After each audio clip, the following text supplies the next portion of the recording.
अस्सलाम वालेकुम एवरीवन, क्या हाल है आप सबके। उम्मीद है सब खैरियत से होंगे और आप सबकी दुआओं से अल्हम्दुलिल्लाह मैं भी बिल्कुल ठीक ठाक हूँ। तो आज मुझे खुद पे बहुत गुस्सा आ रहा था क्योंकि ये मैंने जो हब ख़रीदा था तो ये मेरी चॉइस थी, मैंने वाइट ली और ये इतनी जल्दी इस पे गंदगी फैलती है कि अगर आप थोड़ी देर के लिए सोचें कि चलो बाद में इसकी पकाने के बाद इसकी सफाई कर देती हूँ तो ये बिल्कुल भी देखने में अच्छा नहीं लगता है और इसके ऊपर पूरा फैल जाता है। थोड़ा सा भी तेल अगर छिटका तो ये पूरे हब के ऊपर ये फैल जाता है जो देखने में अच्छा नहीं लगता है। तो ये मैंने वाइट लेकर बहुत बड़ी गलती की क्योंकि मुझे ब्लैक लेनी चाहिए, वाइट मुझे अच्छा लगा तो इसलिए मैंने ले लिया। तो आप सब भी अगर चॉइस करेंगे तो ये हब मेरे ख्याल से आप पे ब्लैक ही लें क्योंकि वाइट बहुत जल्दी गंदा होता है और उसे मेंटेन करना बहुत मुश्किल काम है। तो इंसान को एक एक ही काम हमेशा नहीं रहता है, अ, हर वक्त इंसान तो खाली नहीं रहता है। तो कभी कभी ऐसा लगता है कि चलो बाद में कर देती हूँ, लेकिन ये तो इस तरह से गंदगी फैल जाती है कि ये उसी वक्त करना पड़ता है। और यहाँ पे देखें, मैं आज अपने किचन की सफाई पूरी अच्छे से डीप क्लीनिंग करने वाली हूँ क्योंकि अब शब बारात आने वाली है। तो शब बारात में एक बार डीप क्लीनिंग होता है और एक बार रमज़ान के पहले होता है। तो शब बारात में इतने अच्छे से सफाई हो जाती है कि रमज़ान के पहले बहुत ज़्यादा टाइम नहीं लगता है। तो 15 दिन के बाद ही रमज़ान होती है, तो इसलिए बहुत ज़्यादा हल्का फुल्का सफाई हो जाती है क्योंकि रमज़ान में फिर वक्त नहीं मिलता है और रमज़ान में इंसान अपनी इबादत करेगा या घर की सफाई करेगा। तो इसलिए अच्छे से आज मैं किचन की सबसे पहले सफाई करूँगी। वैसे एक एक दिन एक एक घर की सफाई हो रही है। तो यहाँ पे देखें, मैं पहले मैंने हब को साफ़ किया ऊपर से और ये पूरे अच्छे से मैं अंदर से भी इसको उठाकर और मैं साफ़ करूँगी क्योंकि ये जो प्लेटफॉर्म है उसको भी साफ़ करना है। तो सफाई जब करो तो मुझे लगता है कि बहुत अच्छे से करनी चाहिए क्योंकि मुझे इस तरह से लगता है कि जब पे मैं सफाई कर ही रही हूँ तो सफाई करने का मतलब ये है कि कोना कोना साफ़ हो जाना चाहिए। तो इस तरह से मैं सब कुछ एक एक साइड से मैंने सब साफ़ किया। तो यहाँ देखें, सबसे पहले मैं ओवन को ही, जो हब है उसको ही मैंने साफ़ किया क्योंकि यही मुझे मेरी आँखों में ये खटक रहा था, इसकी गंदगी। तो यहाँ पे मैं साफ़ कर दी हूँ और अब आहिस्ता आहिस्ता करके मैं सारे जितने भी किचन में जितने भी जो डब्बे वगैरह थे वो सब की सफाई हो चुकी है। और अब यहाँ पे मैं जो हब है उसको मैंने अच्छे से रख दिया और अब पे मैं पूरे अच्छे से ये जो विंडो है, तो ये विंडो के पास से बाहर में इसकी जो विंडो जो खुलती है वो बाहर में खुलती है। तो ये इसकी सफाई भी मैंने की यहाँ पे क्योंकि ये भी सब गंदा हो चुका था। तो यहाँ सभी चीज़ को मैंने साफ़ किया, साफ़ करके धोकर सबको अरेंज भी मैं करते जा रही हूँ क्योंकि एक साथ फैला देने से फिर मुझे खुद ही समझ में नहीं आएगा कि मैं क्या रखूँ क्या नहीं रखूँ। तो इसलिए जिधर जिधर मैं सफाई कर रही हूँ उधर मैं सब कुछ सेट करते जा रही हूँ। तो यहाँ पे ये जो छोटी छोटी जो जैसे वैनिला एसेंस और छोटी छोटी जो चीज़ें हैं, तो वो सब को मैं यहाँ पे अंदर की तरफ रखती हूँ। इसमें ये जो छोटा रैक है वहाँ कपड़े को बिछा देती हूँ क्योंकि गंदगी नहीं फैले और यहाँ पे इसके अंदर मैं ये छोटी छोटी चीज़ों को यहाँ पे रख देती हूँ। तो यहाँ देखें, एक तरफ से मैं साफ़ करती हुई आ रही हूँ और साफ़ करने में वक्त लगता है क्योंकि मैं जो सफाई करती हूँ तो ये अभी मैं जो विम बार है तो विम बार से ही लगाकर और ब्रश से मैं पूरे अच्छे से सफाई कर रही हूँ क्योंकि डीप क्लीनिंग हमेशा तो नहीं हो पाता है। ये कभी कभी वीक में तो होता ही नहीं है, वीक में तो ऊपर से ही हो जाता है। ये मैं मंथली करती रहती हूँ, लेकिन जब ज़्यादा गंदगी हो जाती है तो मैं उसको फिर मैं नहीं देखती हूँ कि ये मैंने किया है सफाई कुछ ही दिन पहले। जब गंदी हो जाती है तो मैं कर देती हूँ। तो यहाँ का जो प्लेटफॉर्म है देखें पूरा मैसी हो चुका है। तो इसमें बहुत सारे जो चीज़ें हैं इसको मैं डिक्लटर करूँगी। और जो यहाँ पे देखें ये पूरी तरह से मैं इसको निकाल लूँगी और निकाल कर पूरी तरह से अच्छे से मैं इसे साफ़ करूँगी।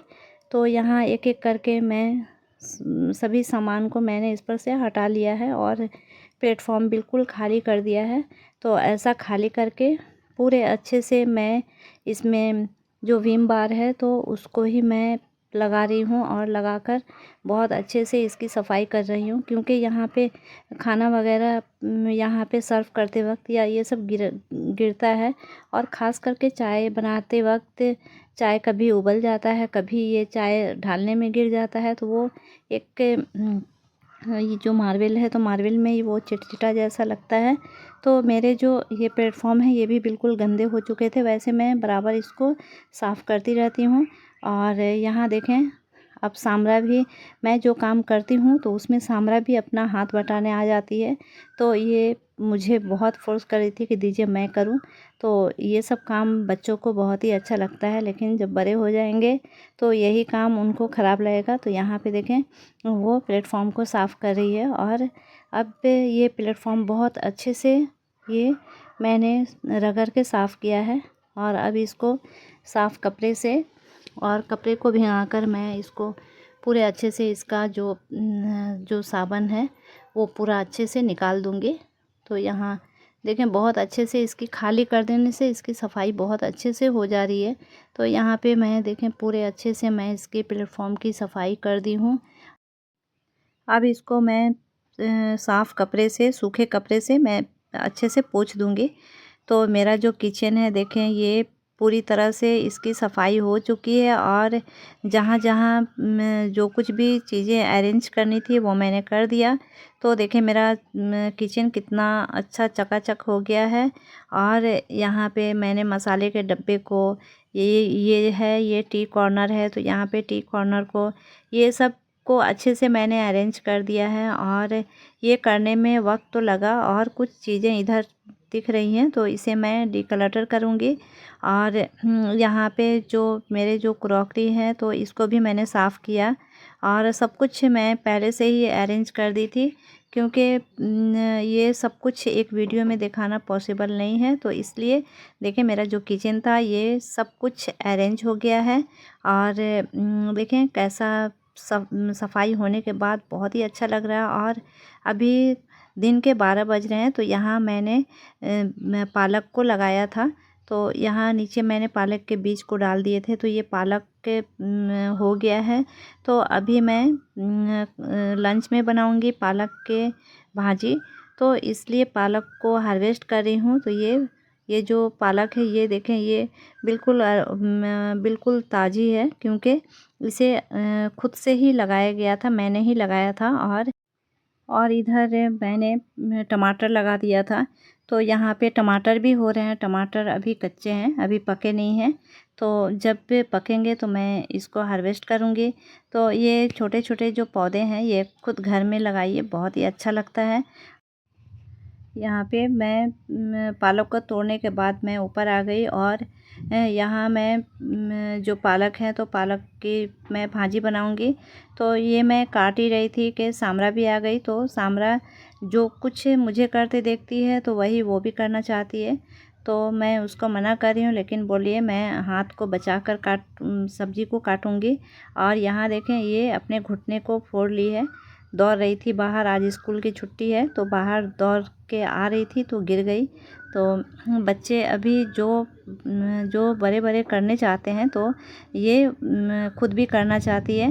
तो ये साथ साथ मेरे किचन के बहुत काम में हेल्प भी करती है माशाल्लाह।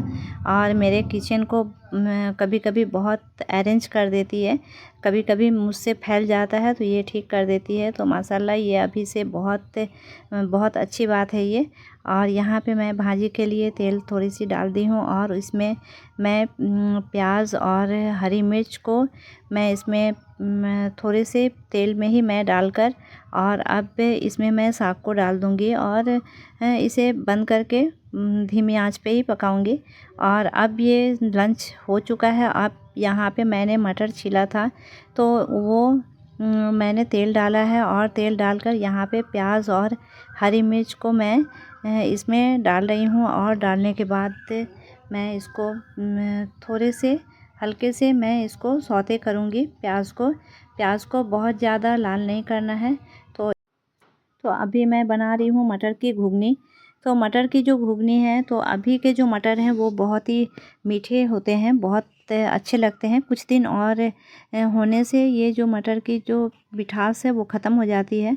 तो इसलिए मैं अभी मटर की घुगनी बना रही हूँ शाम के स्नैक्स के लिए। और ये बहुत ही अच्छा भी लगता है।